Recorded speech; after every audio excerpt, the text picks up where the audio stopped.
Bienvenue sur le live Univers VO du vendredi. Il est 11 heures et aujourd'hui, nous recevons Benoît Maillet, cofondateur de LBS, les bonnes solutions.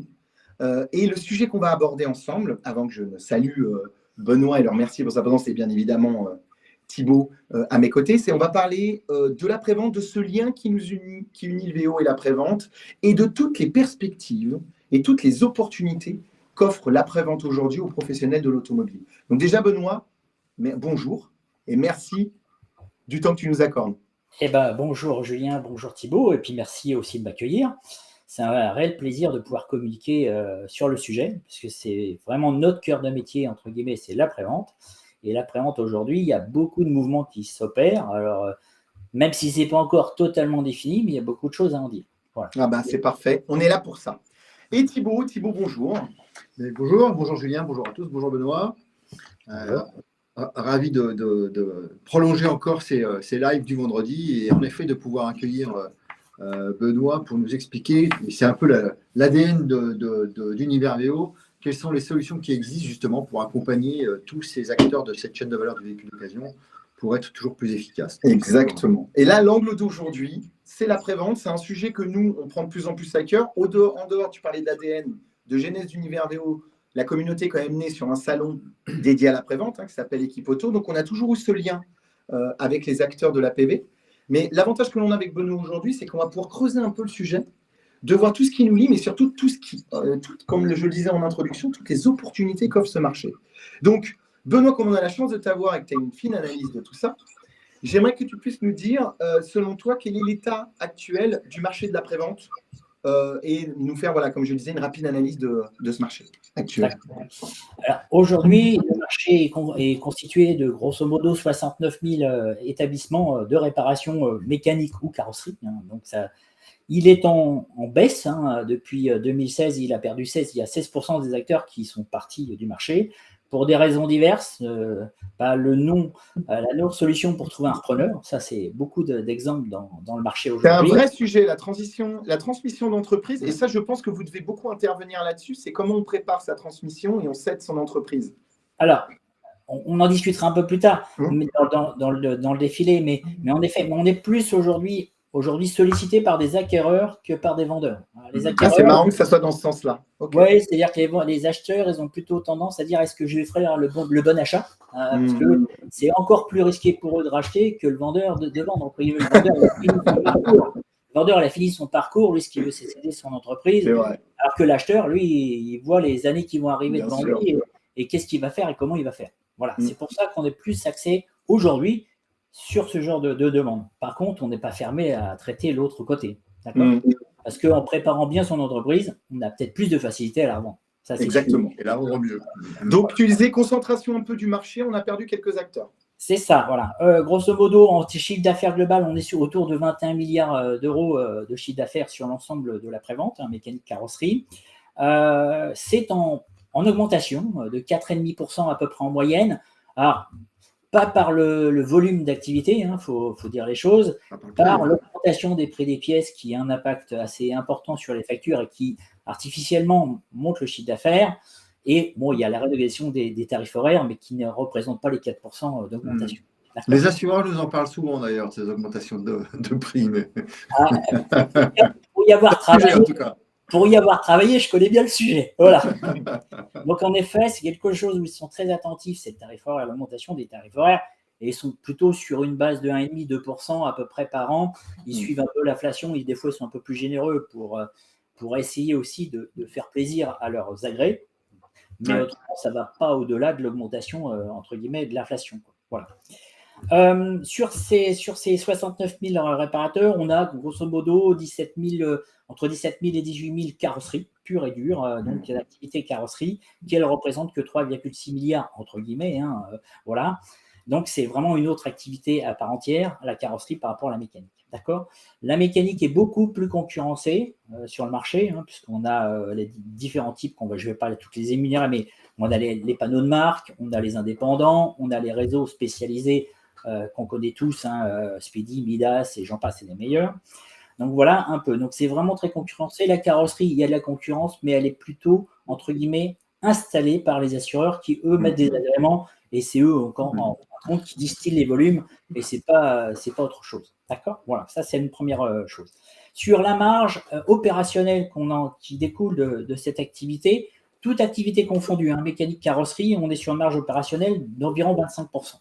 D'accord ? Okay. Alors, par contre, ça ne veut pas dire que c'est le résultat final. On est très loin du résultat final qui, lui, est un peu plus alarmiste, entre guillemets, si je puis dire ça. Pourquoi ? Parce que les charges augmentent, les énergies, les matières premières, les salaires qui augmentent, etc. Des fois plus vite que les factures, soyons clairs. Donc, aujourd'hui, quand on arrive en fin d'exercice et qu'on est entre 4 et 5% de résultat final, on est dans la moyenne. Alors, il y en a qui font moins bien. Ouais. Mais ça veut dire que le secteur est fragile ? Le secteur est fragile aujourd'hui pour des raisons diverses et variées, soit pour des raisons historiques de négociation de tarifs, quand on est passé il y a 20 ans avec un assureur et qu'on n'a pris que 1,5 ou 2% d'augmentation au bout de 20 ans, on n'a forcément pas absorbé l'inflation qu'il y a eu pendant ces 20 ans. Ça, c'est une réelle problématique. La raison, après, de dire est-ce que je lâche l'agrément ou je ne lâche pas l'agrément, il est compliqué parce que quand on a embauché des gens, qu'on les a et qu'on va diminuer le volume qui peut avoir un impact considérable, parce que quand on enlève un agrément, on peut perdre 80% de l'activité de la. Donc, qu'est-ce qu'on va faire des hommes ? C'est une vraie question où les gens ne veulent pas trop se poser la question et préfèrent dire bon, bah, je me serre la ceinture et je gagne un peu moins, mais mon activité, elle tourne. Mais alors, du coup, Benoît, qu'est-ce qui explique la baisse du nombre de points de vente, j'allais dire, points de vente, mais les 16 000, là, ils ont disparu pourquoi ? Parce qu'il y a une concentration, parce qu'il y a un problème de rentabilité, parce qu'il y a moins de volume ? Alors, il y a plusieurs raisons. Il y a la baisse de ressources humaines aujourd'hui dans les différents métiers, que ce soit mécanicien, carrosserie, même si là, la mécanique, ça a tendance à revenir un petit peu dernièrement, la carrosserie, c'est très complexe. On a du mal à trouver de bons carrossiers, de bons peintres, et je pourrais même dire de bons techniciens mécaniques, parce que vu la difficulté des voitures modernes aujourd'hui en termes d'électronique et de réparation, on n'a pas encore, tous les gens qui sont partis n'ont pas été remplacés par des gens qui ont le même niveau de qualification. Ouais. Donc, on a un problème de ressources humaines qui a un impact aussi sur la cession d'une entreprise. Quand vous avez une entreprise avec un tiers ou deux tiers des hommes qui vont partir à la retraite d'ici 1 ou 2 ans, la personne qui rachète se dit oui, mais dans 2 ans, qu'est-ce que je fais si je n'ai pas la solution pour réparer, mon activité va tomber. Donc, il y a quand même beaucoup de petites entreprises, des petites entreprises qui ont fermé. Parce que c'est moins grave pour eux de fermer, c'est pas très grave s'ils ne vendaient pas, parce que c'est souvent attaché pas loin de la maison, etc. Donc ça, je dirais que c'est un moindre mal. Je ne dis pas qu'il faut s'en féliciter, mais c'est un moindre mal. Après, il y a aussi des regroupements chez certains groupes de concessionnaires qui commencent à centraliser des activités, essentiellement beaucoup la carrosserie ou le remarketing VO aussi, qui est vraiment un sujet du moment en termes de regroupement. Donc forcément, ça a des impacts sur la partie nombre de points de réparation. Oui, bien sûr. Et par contre, du coup, ça veut dire que c'est une opportunité pour les réseaux qui restent pour récupérer le volume, en fait, finalement. Alors, tout à fait, sachant que même si eux, ils ont les mêmes difficultés de trouver du personnel. Oui, bien sûr. Alors, ça. En fait, le problème, c'est plus l'absorption, quoi.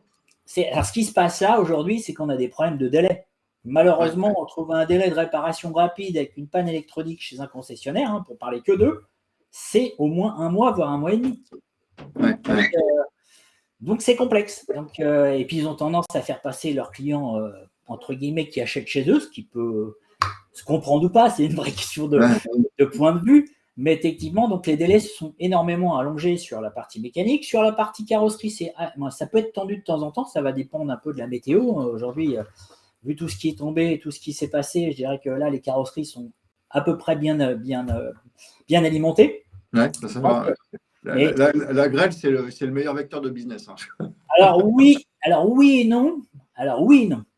Je suis d'accord, parce que quand on n'a pas de travail, il vaut mieux avoir de la grêle que rien du tout, soyons clairs. Mais après, ce que demandent aussi les assureurs, c'est aussi de réparer à moindre coût. Donc, ils ont tendance à favoriser des entreprises extérieures qui vont s'implanter temporairement sur la région et, entre guillemets, prendre le travail des réparateurs locaux. Donc, attention, il y a du pour et il y a du contre, même si le réparateur local va en prendre une partie. parce qu'il y a des habitués, Dieu merci, parce que en termes de rapidité, les gens ne veulent pas forcément aller sur des plateformes, ils n'ont pas toujours la notion de confiance. Ils veulent garder le panneau de leur marque accroché à leur véhicule pour faire la réparation. Bref, il y a quand même des cas qui font qu'ils ne vont pas sur ces plateformes. Mais, à contrario, ces plateformes ont un avantage certain, c'est que le délai de réparation qui peut aller au-delà d'un an sur certaines grêles, il permet de considérablement réduire cette partie-là. Il y a une amélioration du délai de traitement technique, j'entends, mais aussi une amélioration du délai de traitement administratif, parce que justement, on parle des assureurs, mais derrière, ça facilite et ça fluidifie quand même pas mal la dynamique administrative, l'expertise, etc., etc. C'est ça, puis on a quand même certains clients qui ont peut-être une voiture qu'ils ont mis en vente et qui ne peuvent pas se permettre d'attendre 3-6 mois pour réparer la voiture avant l'avant, c'est impossible. Donc, il y a quand même des cas particuliers où on ne peut pas négliger le fait que le client il a un délai devant lui et qu'on ne peut pas lui faire attendre 6 mois. Alors, après, ils sont tranquilles parce qu'ils vont dire, ne vous inquiétez pas, ma voiture, je vais la garder bien longtemps, donc ce n'est pas très grave. Mais il faut s'adapter après en après-vente au client et écouter. Il faut l'écouter comme n'importe qui. Il faut écouter ce qu'il attend pour s'adapter, entre guillemets, à son attente et de faire au mieux. Je ne dis pas qu'on peut toujours répondre, mais c'est de faire au mieux. Et alors, du coup, j'enchaîne dans les questions parce que c'est un environnement qui est passionnant, qui bouge. Du coup, les nouvelles techniques ou technologies dans la réparation et même dans l'évolution de la réparabilité des véhicules, est-ce que ça facilite, est-ce que ça améliore, est-ce que ça raccourcit les délais, est-ce que du coup ça amène aussi du business un peu différent? Comment ça se passe? Alors, parlons de choses un peu plus concrètes, si je puis me permettre. C'est si on parle de véhicules électriques, par exemple, aujourd'hui, on ne sait pas vers où le marché va se diriger, puisqu'on a vu un frein sur les ventes de véhicules électriques dernièrement. Est-ce que ça va repartir? Moi, je n'ai pas de boule de cristal aujourd'hui, soyons clairs. Aujourd'hui, l'entretien, si on parle purement mécanique d'un véhicule électrique, c'est beaucoup moins conséquent qu'une véhicule thermique. Donc, attention aux impacts sur les ateliers de mécanique, pour ceux qui ont des ateliers relativement importants. C'est dire, si vraiment l'électrique attend 20, 30% ou 40% du marché, qu'est-ce que je vais faire de mes surfaces, qu'est-ce que je vais faire de mes hommes pour pouvoir tout ça, il faut déjà y penser. Je ne dis pas qu'il faut tout de suite mettre en action, mais il faut réfléchir tout de suite à ce qu'on va éventuellement faire. Nous, LBS, on a eu la chance d'aller en Asie à la fin de l'année dernière et où ils ont un parc électrique vraiment conséquent. Ils sont à 20-25% aujourd'hui de leur parc électrique. Donc aujourd'hui, c'est comme un pays à observer sur la partie après-vente puisqu'ils sont peut-être dans le modèle de demain, entre guillemets, ou tout au moins l'exemple de demain. Et nous, on a eu l'occasion de visiter des concessionnaires et les concessionnaires, ils sont touchés. Ils sont touchés aujourd'hui par le baisse d'activité. Ils ont autant de voitures qu'avant, mais ils ont beaucoup, beaucoup moins de chiffre d'affaires derrière et donc moins de main-d'œuvre. Et donc, leur atelier a commencé à fondre, entre guillemets, et ils se posaient qu'est-ce qu'on va faire des surfaces? Et quelles ont été les premières parades observées, Benoît, là-bas? Pour l'instant, ils ne s'attendaient pas à ça. Okay. Ils ont été très, très vite dans le développement de l'électrique là-bas. Ça va à une vitesse phénoménale, d'accord. Qu'ils ont été pris de court, ils ne se sont pas attendus à cette répercussion des ateliers. Donc, tous les concessionnaires de marque, parce que c'est eux qui sont concernés, pourquoi? Parce que les véhicules de moins de 5 ans vont à peu près comme nous, ils vont chez le concessionnaire de la marque, et c'est les premiers concernés. Alors, je dirais que les indépendants, les petits réparateurs, ils sont en train de regarder franchement ce qu'ils sont en train de faire pour eux anticiper réellement la chose. Nous, en France, en Europe, si vraiment l'électrique se développe comme l'État le souhaite, il y a un moment donné, c'est de dire et de se mettre autour d'une table, avec ou sans nous, en termes de conseils, qu'est-ce que je vais faire de mes hommes, qu'est-ce que je vais faire de mes ateliers, et voilà, il faut réfléchir tout de suite, d'accord? Non, mais à les entendre, ils sont d'une naïveté, et ça, on partage, je pense, cet avis-là, mais ils pensent qu'ils peuvent transformer les hommes et femmes qui composent aujourd'hui l'après-vente et les ateliers en ingénieurs, électrotechniciens, etc. Mais tous, n'auront pas l'envie de partir sur cette voie-là. Et deux, c'est pas encore une fois, ce n'est pas le chemin obligatoire. On ne va pas transformer des gens qui ont une expertise sur une autre du jour au lendemain en disant c'est sûr, ils vont tous devenir ça. C'est naïf. Alors, moi, je suis complètement d'accord. Moi, je viens de l'atelier au départ. Je suis vraiment quelqu'un de l'atelier. J'étais productif. Et transformer quelqu'un, déjà, il faut l'envie de vouloir se transformer soi-même, déjà. Donc, alors, OK, le marché de l'emploi est est-ce qu'il est, machin, est-ce qu'on peut avoir peur de son avenir, de se dire, je vais sauter le pas, ça c'est une première chose. Et puis il y en a qui vont complètement changer de métier. On a déjà du mal à former de A jusqu'à Z des jeunes dans l'automobile. On va essayer de former des gens qui ont déjà 10 ou 15 ans peut-être d'activité dans une autre. Ça ne va pas être simple. Sachant qu'en plus, souvent, la plupart qui sont venus dans ce métier, ils sont aussi venus par passion de la mécanique, quoi. Et devant, on leur dit, ta passion, tu la mets de côté et maintenant, tu vas faire autre chose, quoi. C'est ça. Mais c'est pas aussi simple que s'en aller. Moi, je suis vraiment allé dans la mécanique par passion pour une question de génération. Moi, je suis la 3e ou 4e génération dans ma famille dans l'automobile. Moi, je suis tombé dedans quand j'étais petit, comme dirait l'autre. Mais mon fils, lui, il n'a pas du tout envie, par exemple, d'aller dans l'automobile. Il a bien vu que c'était pas sa force et sa vision. Et même les consommateurs d'aujourd'hui, une voiture, ça reste qu'un objet. C'est vrai. Le côté passion, il est parti. Je veux dire, il en reste, heureusement d'ailleurs, on le voit d'ailleurs, mais là où je te rejoins, c'est que c'est en train de se déliter quand même. On n'est pas sur une montée en puissance des amoureux de la voiture, on est plutôt sur une espèce en voie de disparition. Ah oui, et si on regarde moi qui suis en région parisienne, les jeunes ne passent même pas le permis. Non, c'est encore plus catastrophique que je pensais. Moi, je vois des gens qui ont 25, 26 ans, ils n'ont pas le permis. Alors, c'est peut-être eux qui ont raison, à vrai dire. Je ne vais pas leur jeter la pierre. Ils sont à Paris, ils ont le métro, ils ont le machin, etc. Ok, mais tout le monde n'est pas dans leur situation en termes de moyens logistiques pour se déplacer. Ouais, de mobilité, ouais. Donc, voilà, donc à un moment donné, Paris n'est pas la référence, mais même si c'est beaucoup condensé, ils ont des outils que les autres, ou des moyens que les autres n'ont pas. D'accord ? C'est vrai. Donc voilà, pour moi, sur les véhicules dits modernes, je dirais même du thermique qui sort encore aujourd'hui en neuf, c'est tellement bardé d'électronique que les réparateurs d'il y a 20 ans, qui sont en retraite d'il y a 20 ans, on les remet aujourd'hui, ils ne savent pas la réparer même eux-mêmes, même si c'est des super mécaniciens. Et à un moment donné, c'est une constante remise en question des compétences en fonction des modèles qui sortent pour pouvoir arriver à réparer les véhicules. Ça va tellement vite dans la partie électronique que c'est compliqué. La carrosserie, ça va moins vite, entre guillemets, même s'il y a eu des évolutions quand même significatives quand même sur les structures des véhicules. Voilà. Mais en tout cas, les réparateurs de demain, parce qu'il faut penser à demain, aujourd'hui, on ne les a pas. Il faut être clair. Il y en a quelques-uns qui traînent, qui sont des passionnés, qui s'informent, qui sont très autodidactes ou qui vont en formation.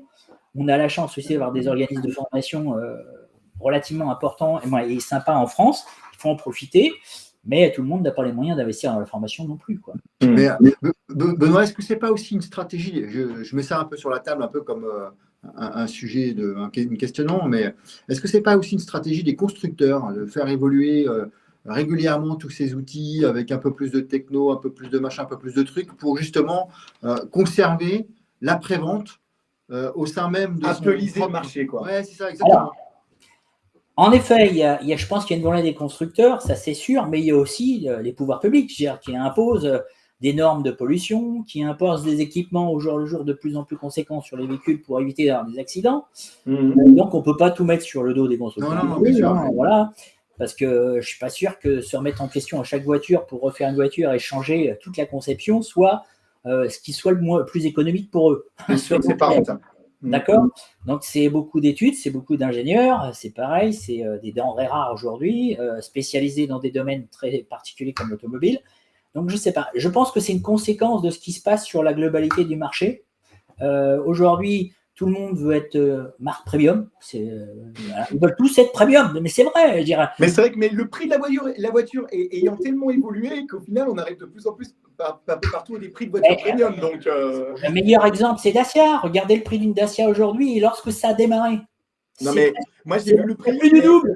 Je l'ai beaucoup ri sur la sortie du Duster parce que les journalistes même automobiles ne se rendent même plus compte de ce qu'ils racontent de temps en temps et ça me fait rire. Le premier Duster, il se vendait, le prix d'appel, il était à 7 000 euros. Il était un peu plus cher qu'une 100 euros parce que c'était un peu plus évolué. Bah, tu dis, elle commence à 13 000. Il y a plus 5 000, les gars, quand même. Ah oui, c'est plus la même voiture, quoi. Mais je suis complètement d'accord. Ça a doublé de prix quasiment. Donc, bon, voilà. Et qui la prend en entrée de gamme? Tu vois, une Dacia Duster, elles sont à 24 25 000 euros prix moyen, à mon avis, aujourd'hui. Et on dit que les Dacia sont très fiables. Oui, les premières Dacia sont très fiables parce qu'il n'y a quasiment pas d'électronique. Les dernières, elles n'ont rien à envier aux autres. Non, mais elles commencent à avoir les mêmes outils, Mais oui, les c'est mêmes sûr. technos. Donc, il y a un Elles moment ont perdu donné, leur rusticité. Le c'est ça. 1,5 litre DCI éternel, où tu pouvais opérer tes 500 premiers milliers de kilomètres avant de changer la courroie. C'est ça. Maintenant, c'est fini. Hein. C'est C'est sûr. ça. Alors, le contre-pied du véhicule électrique, c'est que la courroie de distribution, on n'en parle plus. Il y a plein de choses qui. Ça, c'est sûr que ça simplifie, entre guillemets, la tâche pour les conducteurs en termes d'entretien. Ils vont te limiter essentiellement à des pneus, des filtres à particules, des fils, voilà, etc. On les produit plusieurs, quoi, en fait. Voilà, un peu de plaquettes de frein, parce que maintenant, même les voitures électriques utilisent beaucoup moins de plaquettes de frein que les voitures thermiques. Donc, à un moment donné, on va plus vers de l'entretien style centre-auto, vraiment centre-auto, franchement, de base, si je peux appeler ça comme ça, ça va être péjoratif. Et après, on va sauter un bond sur de la haute technologie pour atteindre sur les pannes complexes, quoi. Et au milieu, il n'y a plus besoin de compétences. C'est vrai, c'est comme ça que ça se dessine en tout cas. Là, on se rejoint totalement, c'est comme ça que ça semble se dessiner. Voilà, sauter du premier niveau au dernier, c'est beaucoup plus complexe que l'ancienne méthode où on évoluait, on avait des tâches de plus en plus compliquées avant d'atteindre le Graal et d'avoir la panne électronique. Là, on doit faire un bond qui est monstrueux. D'accord ? Et ça va pas être simple pour tout le monde. Parce que malheureusement, les profils des mécaniciens, par exemple, ils ne sortent pas de grandes études. C'est comme ça, c'est la vie. Et on ne leur demandait pas à l'époque de grandes études. Et là, on va leur dire, vous avez eu un CAP, un BEP ou un bac pro, dans le meilleur des cas, et on va vous demander d'être ingénieur électronicien. On a une formation à 30 000 € au MIT. Et vous ne serez pas payé comme un ingénieur. Ah bah non, faut pas, vous êtes dans la voiture quand même. Et je ne suis pas sûr qu'un ingénieur électronicien veuille aller travailler dans un atelier. Voilà. Ça, c'est clair. Donc, on est d'accord. Il y a encore beaucoup de choses à voir et on va voir comment le marché va encore évoluer. Moi, la voiture électrique, je suis très sceptique pour l'instant, je vais vous donner mon avis. Pour des questions d'autonomie, on voit que Hertz a fait marche arrière et ça leur a coûté beaucoup d'argent parce qu'ils n'arrivaient pas à les louer. Donc ça veut dire aussi que les consommateurs ne sont pas toujours friands de voitures électriques non plus. On voit que les consommateurs de véhicules électriques reviennent en arrière. Je pense qu'on était à la phase 1 de l'électrique aujourd'hui. Voilà, certains ont subi les conséquences de la voiture électrique phase 1. Moi, j'attends de voir la phase 2, voir la phase 3, parce que pour l'instant, je ne suis pas prêt de quitter mon moteur thermique, même si ça me fait mal au cœur de polluer et d'envoyer l'oxyde de carbone dans l'atmosphère. Il n'y a pas assez d'assurance, en tout cas, sur la suite, sur la transition pour l'utilisateur. Il y a d'autres données qui rentrent en ligne de compte aussi, parce que malgré tout, la voiture électrique, on se rend compte qu'il y a de plus en plus de scandales autour de son effet non vertueux en réalité, parce que nous, on avait tendance de parler du puits à la roue. Maintenant, on ne parle plus du puits, on parle de la mine, de l'ouvrier non payé, envoyé au fond, 1 sur 2 disparaissent, il ramène le cobalt, et puis après on dit « Oh, bon, mais on fait des trucs ». Enfin, il y a tout ça qui rentre en ligne de compte. Elle va aussi avoir son VE bashing, à mon avis, et on va voir comment elle pourra supporter cette étape de c'est pas si vertueux que ça, les gars. Parce qu'en Allemagne, c'est du charbon qui alimente les voitures électriques. Donc, votre illusion d'eux. On est complètement d'accord. Et après, c'est a-t-on les ressources de recharger toutes ces voitures? C'est la vraie question numéro 2. Il y a la fabrication. OK, ça, c'est un problème. On est d'accord sur le problème de écologie, pas écologie. Mais après, est-ce qu'on peut recharger ces voitures si on était tous en électrique? Moi, je n'y crois pas. Franchement, je n'y crois pas. Alors, nous, on est partenaire, comme tu le sais, au sein du club EDF et membre du club. Le discours d'EDF aujourd'hui, mais après, eux, ils défendent leur paroisse, ils prêchent pour leur paroisse et ils vont nous dire. Mais en tout cas, le discours a l'air solide sur la capacité d'absorption d'un certain volume, mais absolument pas 100%. Le 100% n'a jamais été de toute façon évoqué. Donc, moi, je suis content de l'entendre, mais à un moment donné, quand on nous a dit il y a 2-3 ans, on risque d'avoir des voitures de courant alors qu'on n'avait pas de voiture électrique. C'est vrai. On nous dit qu'on va avoir des voitures électriques demain et on n'aura pas de panne de courant. Et le prix de l'électricité qui fait qu'augmenter, la réalité. Peut-être que le fait de remettre des centrales nucléaires en route, de machin, etc., va arranger la situation. Et peut-être que c'est la solution, même si le nucléaire a ses avantages et aussi ses inconvénients, comme tout système, d'accord. Mais pour l'instant, l'électrique, moi, en tant que consommateur, pour faire du petit parcours, je dis que ça peut fonctionner, mais dès qu'on part en vacances, ça devient la plaie, quoi. Non, c'est vrai. Donc, pour toi, si on revient sur le marché du VE, on s'était posé une question ensemble avant, c'était, pour l'instant, il y a eu une phase 1, la phase 1 a donné ce qu'elle a donné, mais il n'y a pas eu cet emballement attendu, donc on observe, on attend. Il y a des risques observés, c'est-à-dire cette fameuse rupture, comme tu le disais, entre le centre auto et l'ultra-expertise. Et si on prend un marché témoin comme comme la Chine, bah pour l'instant, même eux, l'animation, c'est la face. C'est voilà. C'est la Chine, c'est les Chinois. Et donc, du coup, même là, tu observes que même eux, ils sont encore en ce moment dans la recherche de qu'est-ce qu'on va faire de ce marché du véhicule électrique pour les professionnels, quoi. C'est ça, c'est complètement ça. Aujourd'hui, ils sont en pleine mutation de, justement, leurs ateliers pour l'instant sont vides en Chine, hein, une bonne partie, mais ils sont en train de réfléchir à ce qu'ils vont faire. Mais malheureusement, il est peut-être un peu tard. Nous, on a la chance, ici, de pouvoir y penser avant. Alors, faire différents scénarios en disant, si ça fait, qu'est-ce que je fais? Si ça fait ça, qu'est-ce que je fais? Et après, de prendre l'option qui nous paraîtra au moment opportun, de prendre la meilleure option possible. Et toi, dans l'expérience que tu as maintenant, avec tout ce que vous avez mis en place et la force du process que vous avez mis en place avec LBS, quels sont on va dire, les sources de profit que tu observes, les conseils, sans révéler tous les secrets, parce que sinon, voilà, mais nous dire comment vous avez travaillé, ce que vous avez observé, et quelles sont, on va dire, les tendances positives que tu observes dans l'après-vente que tu pourras voir se développer dans les années à venir.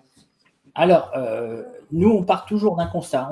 Chaque mission qu'on réalise, on ne fait jamais la même chose. Jamais. Pourquoi? Parce qu'on n'a pas le même cahier des charges initial et on n'a pas le même environnement. D'accord? Tout va dépendre de quelles sont les compétences qui sont dans l'atelier, voir s'il y en a ou il n'y en a pas, parce que des fois, on part d'une feuille blanche où on crée de tout, de A jusqu'à Z. Hein, d'accord? Le plus significativement, ce qu'on rencontre en termes de gains économiques dans les ateliers, c'est l'organisation. L'organisation est souvent au cœur de la problématique. Ça peut être des problèmes de communication entre la réception et la production. Et c'est beaucoup plus souvent qu'on ne le croit. D'accord. Moi, dans mes expériences, j'ai été voir un directeur, il m'a dit oui, ils sont tous bons à virer l'atelier. Oh. Et à la fin, on s'aperçoit que c'est juste de la com, quoi. Il suffit de remettre de la communication entre les uns et les autres, et à la fin, on arrive à avoir des résultats. Alors, je ne dis pas qu'ils sont, c'est pas la 7e mer du monde, mais ça devient rentable, ça travaille dans une autre atmosphère, c'est beaucoup plus détendu, la qualité, elle est beaucoup plus présente, etc. Donc ça, c'est le premier point. Le deuxième point qu'on y trouve, c'est qu'il y a un manque de compétences des fois dans les ateliers, même souvent.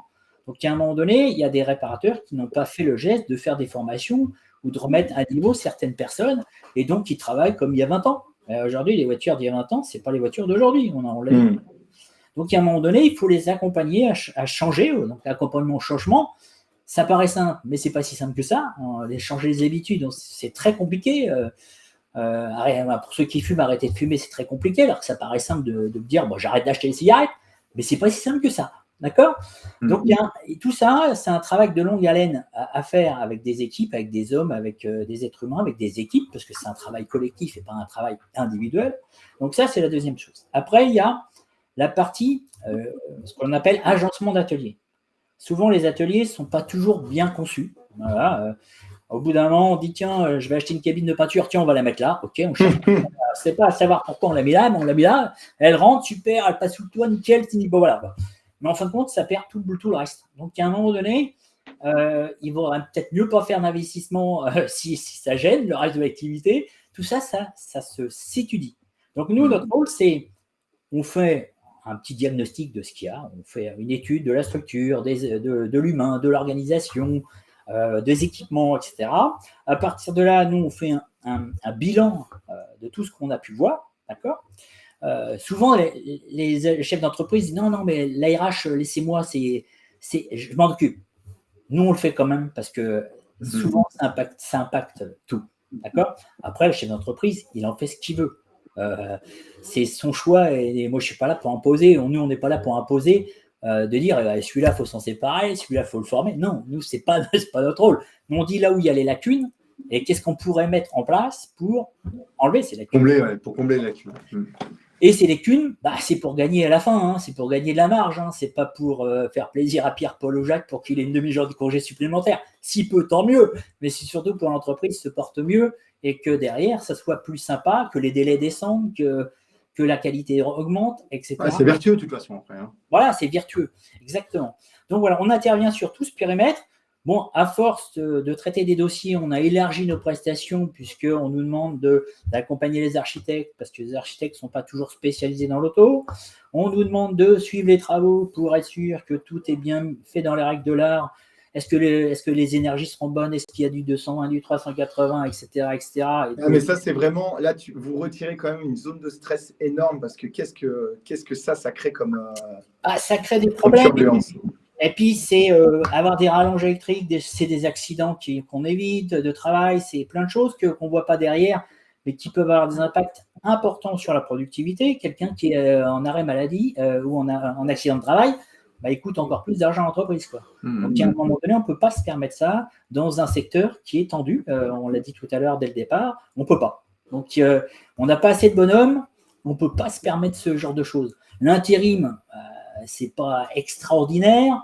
Des carrossiers, on n'en trouve pas comme ça au coin des rues. Donc, il faut faire aussi attention au bien-être des gens dans l'atelier pour qu'ils travaillent dans de bonnes conditions, mais qu'ils puissent produire ce qu'on leur demande de produire, tout simplement. Et de leur donner la formation qui correspond aux attentes des véhicules qui vont rentrer dans l'atelier. D'accord ? Donc voilà, nous, on fait tout ce périmètre-là qui est un peu souvent occulté ou qui ne sont pas dans les compétences des chefs d'entreprise qu'on rencontre. Et on leur apporte notre vision extérieure et on le laisse bien sûr prendre les décisions. On est une aide à la décision, mais en aucun cas on impose nos décisions. Voilà un peu notre fonctionnement chez le BS, où c'est analyser, écouter, faire un bilan et après, entre guillemets, préconiser et accompagner. Voilà, et le VO dans tout ça, j'imagine que de temps en temps tu portes ton éclairage là-dessus. Est-ce que c'est aujourd'hui pour les acteurs de l'après-vente une source de diversification intéressante et de profit? Alors complètement, parce que de plus en plus des petits indépendants commencent à vendre des voitures. Donc, eux, par principe, ils les préparent eux-mêmes, c'est normal, c'est logique, c'est humain. Eux, c'est ancré dans leur ADN.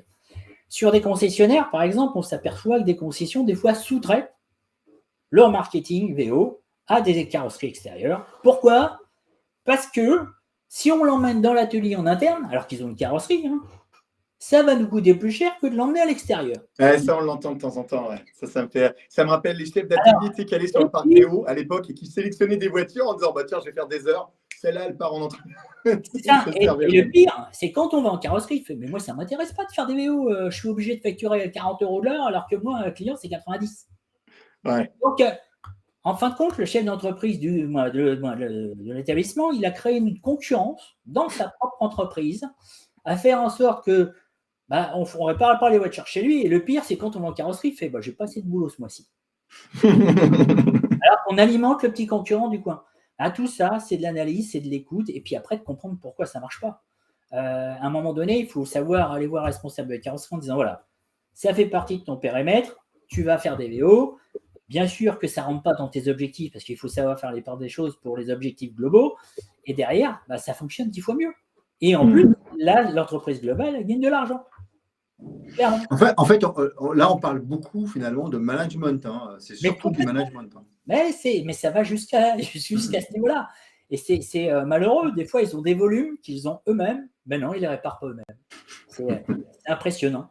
Donc voilà. Et je ne parle pas, entre guillemets, du commercial qui dit non, mais rendez compte, si je l'amène à acheter chez moi, elle va mettre 3 semaines, alors que moi, mon réparateur du coin, il vient me la chercher. Dans 3 jours, je l'ai. Voilà, il y a toute cette notion de délai, de priorisation de véhicules, où il faut établir des règles de fonctionnement au niveau des ateliers pour que derrière, on puisse travailler déjà les volumes internes. C'est quand même le volume le plus simple à aller chercher, c'est celui qu'on a soi-même, avant d'aller chercher celui des autres. Bon, ça, c'est le deuxième travail. D'accord ? Donc, tout ça fait que, entre guillemets, on peut facilement réinverser des courbes de rentabilité si on est sur ce point-là. Alors, toutes les concessions ne sont pas dans ce cadre-là. Les réparateurs, il y en a qui savent travailler en bonne harmonie dans les services. Là, je fais le cas un peu le pire, mais il y a ce genre de choses. Donc voilà, tout ça, nous, on l'analyse. On a la chance, c'est qu'on arrive avec une oreille nouvelle, c'est qu'ils se confient plus à nous que s'ils allaient voir leur responsable hiérarchique. Voilà. Et derrière, nous, on retransmet les messages diplomatiquement, on va dire, pour arriver à trouver une solution qui permette d'arranger les choses et de faire en sorte que ça retrouve du bon sens, tout simplement. C'est du bon sens, quoi. D'accord ?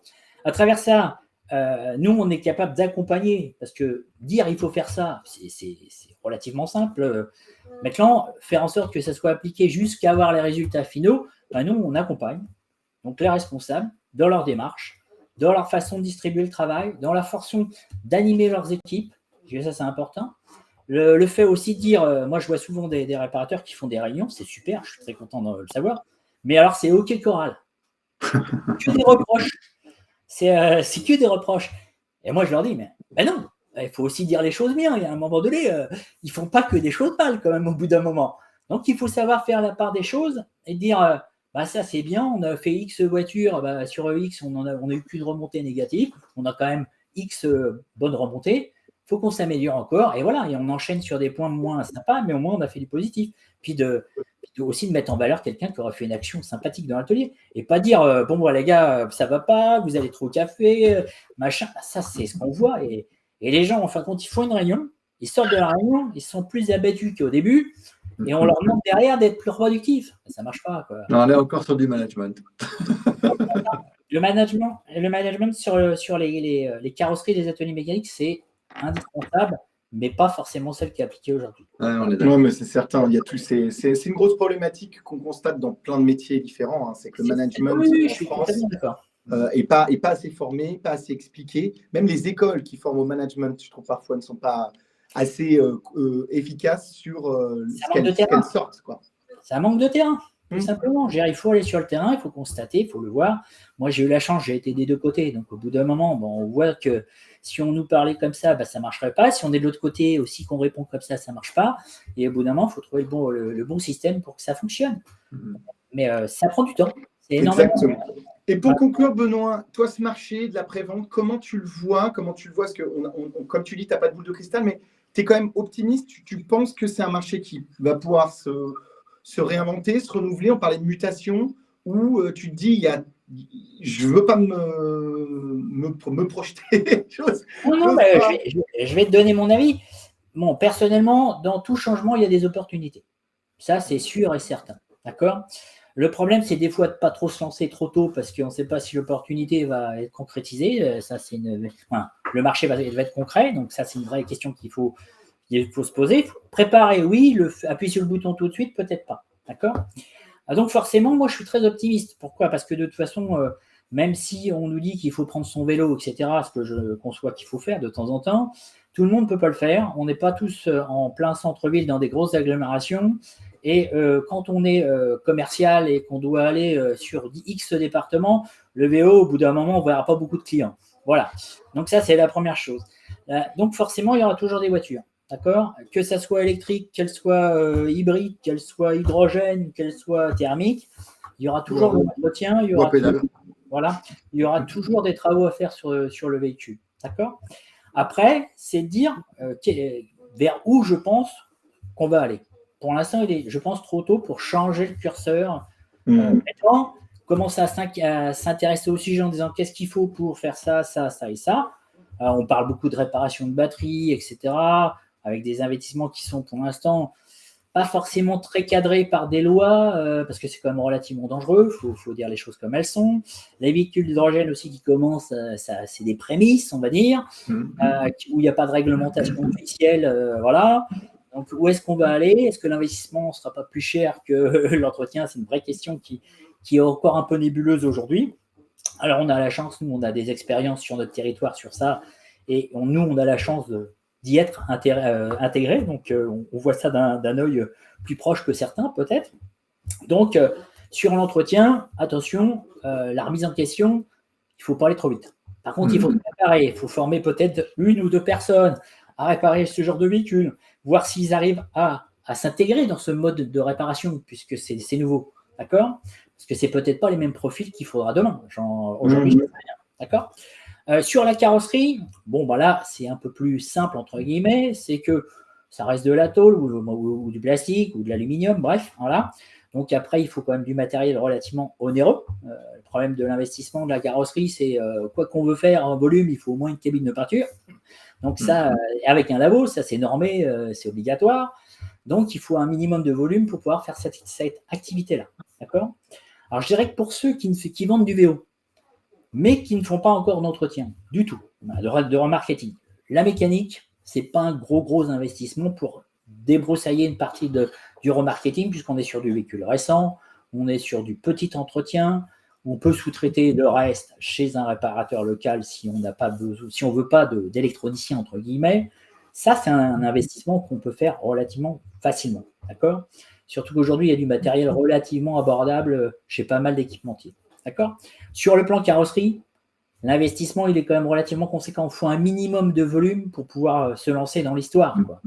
Je dirais que si on a 1000 voitures par an, vaut mieux sous-traiter aujourd'hui. C'est plus simple que d'investir où il faut trouver un carrossier, il faut trouver un peintre, il faut investir dans une cabine, il faut trouver un local, il faut pas être en centre-ville parce que mettre une cabine en centre-ville, c'est compliqué aujourd'hui. Bref, il y a pas mal de choses qui font que ça peut freiner. Mais tout ça, ça s'étudie. Tout simplement, nous, on est là pour dire, vous pouvez le faire, vous ne pouvez pas le faire, c'est risqué, votre retour sur investissement, il va être de temps, etc., etc. Nous, on fait tout ce genre de calcul pour aider les entreprises et les chefs d'entreprise à dire j'investis ou j'investis pas. Voilà un peu le rôle de LBS. Alors, juste pour vous donner comme quoi je suis optimiste, on a la chance, parce que c'est vraiment une vraie chance pour LBS, de faire un projet monstrueux, alors en dehors de nos frontières, malheureusement, pour l'instant, mais qui est intéressant puisqu'on fait un gros projet en Afrique. Okay. Qui est un pays qui est en train de bouger. Franchement, c'est un continent qui est en train de bouger, puisqu'on est en train de faire un complexe de 10 000 m², avec carrosserie, mécanique, vente de voitures. Alors, ce n'est pas une concession, hein, c'est un indépendant qui fait tout ça, avec des centres de formation mécanique, des centres de formation carrosserie intégrés, parce que là-bas, malheureusement, la main-d'œuvre est encore moins qualifiée qu'ici, entre guillemets, si je peux dire comme ça. Donc, il veut se donner tous les moyens de réussir. Donc, on va l'accompagner dans la formation, dans la structure de ces ateliers pour arriver à faire un outil rentable et qui va permettre au pays de se développer. Et c'est même c'est fait en partenariat avec le gouvernement du pays. Voilà. Ouais, c'est un tout en un, quoi. C'est ça. Il y aura une station-service. Il y aura la banque qui sera intégrée au projet. Il y a l'assureur qui est intégré au projet. Tout ça pour que le client il ait tout sur place. Et que derrière, il ait le service à la hauteur des produits qu'ils ont, parce qu'ils ont les mêmes produits automobiles que nous, sauf qu'en termes de vente, ils sont très, très loin du compte. Ouais, c'est clair. Donc, après, faire rapatrier les véhicules sur le continent européen, parce que ça leur arrive de le faire, pour réparer les pannes complexes aujourd'hui, c'est très coûteux. Donc, voilà. Donc, on est aussi sur ce projet qui ouvrira fin d'année. Donc, on est impatient. Là, on a fait toute la partie avec l'architecte, etc. Là, on est en pleine construction depuis le 15 mai. Bon, ça a à peine démarré. Et on va faire l'inauguration le 15 décembre si on n'a pas de retard. Et à partir de là, on va lancer les hostilités avec des expatriés français qui vont être présents là-bas pour démarrer l'activité, former les Africains et les laisser après en autonomie complète pour qu'ils puissent se développer dans leur propre pays et apporter le service qu'ils sont en droit d'attendre sur les mêmes produits que nous, on a en France. Bien sûr. Voilà. C'est un super projet, on suivra ça avec attention parce que c'est vraiment une belle aventure. C'est assez un an et demi qu'on est dessus déjà, parce que ça a pris du temps, il fallait trouver le terrain, il a fallu trouver tous les partenaires, les fournisseurs. Et là, on est en plein démarrage et on va dans le concret dans les mois à venir. Voilà. Mais vous aurez des infos sur LinkedIn dans peu de temps, puisqu'on ne va pas tarder à aller là-bas pour vérifier les travaux. Parfait. Puis on informera toute la communauté du Club Univers VO, en tout cas, pour les avancées de ce projet. Avec grand plaisir. Je leur suis de perche, Benoît, mais comme tu le sais sans doute, au sein d'Univers VO, on est en train de formaliser aussi un autre pilier qui s'appelle Univers VO+, qui propose aussi des experts, des compétences sur l'accompagnement, des études, etc. Et d'ailleurs, LBS sera bienvenu pour muscler un peu le jeu. Et donc, je sous-entends qu'on a aussi potentiellement des compétences qui pourraient, si jamais il y avait des manques d'experts, en tout cas chez LBS, qui pourraient aussi nourrir et accompagner les clients d'LBS dans ces projets. Voilà, donc je me mets à ta disposition pour qu'on en parle. Allez, sans problème. Je voulais juste revenir sur l'acquisition d'entreprise. Je vais m'arrêter là après parce que je suis très bavard. Ah oui, c'est riche. Aujourd'hui, on n'aide pas dans la vente puisqu'on n'a jamais eu l'occasion de le faire.